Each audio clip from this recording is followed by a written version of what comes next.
Former acting Solicitor General Neal Katyal was the lawyer who appeared before the Supreme Court to argue in the Moore v. Harper case, and he not only came prepared, he came prepared to go after the justices with their own words.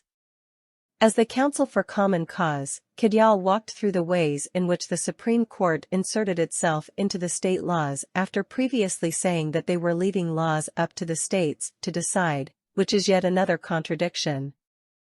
That said, the courts claimed states' rights for abortion but then blocked it for gun regulation. The exchange between Katyal and Thomas began with the latter saying that he'd been wanting to ask the lawyer questions for 30 years, drawing laughter from the court crowd. Katyal fired back, "I've waited for this case for you because it goes to exactly how you interpret the Constitution, with history."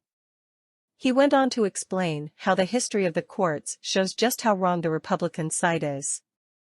"You said this court normally doesn't second-guess state courts' interpretation of their own constitution," said Thomas. "Would you say that in the case of Baker v. Carr? I don't think you declare it unconstitutional. Any number of things. To say they got their own constitution wrong is just a matter of interpretation." "That is," Katyal said as Thomas interrupted. "It was purely an interpretation of their own constitution," said Thomas.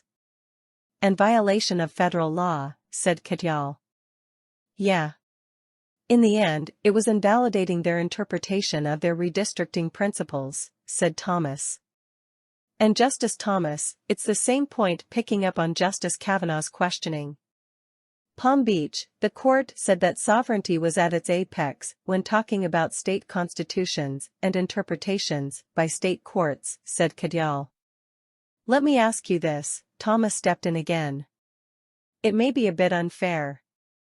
If the state legislature had been very, very generous to minority voters in their redistricting and the state Supreme Court said under their state constitution that it violated their own state constitution of North Carolina, would you be making the same argument?" "Yes," Katyal said. Justice Gorsuch said it seems as though it depends on what ox is being gorged. "You would be making the same argument?" Thomas asked again.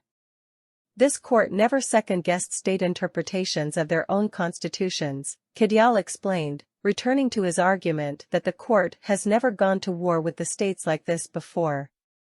"If it's a general clause and it benefits or hurts minority voters, Justice Sutton says that's the process the states deal with. There is a special safeguard here, which is the second half of the Elections Clause, which allows Congress to supplant whatever that errant state decision is."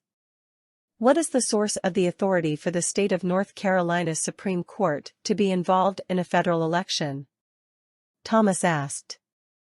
"I understand there's no disagreement about a state legislature, but this is a federal election and it's similar to the problem we had with the presidential election in Bush v. Gore. Bush v. Gore had a provision in it that said it would only apply to that case and should never be used as case law. It's just like Smiley, Your Honor. It's the exact same thing. It's a federal issue. The North Carolina court is interpreting the elections clauses and powers, and the question is whether or not they have misread it or not, and so I think that's the source of the alleged substantive violation here. The spirit of your question, for 233 years, this court's never gotten involved and said, hey, we're going to, say the North Carolina court got it wrong or their provision was too abstract for enforcement or anything like that. Rather, this court has always stayed on the sidelines, let the state process unfold subject to that other part of the trident check, Congress, in the second half of the elections cause. Meanwhile, the debate didn't fare well with the opposing counsel, who faced off against Justice Sonia Sotomayor. At one point she told him, "It seems that every answer you give is to get you what you want, but it makes little sense.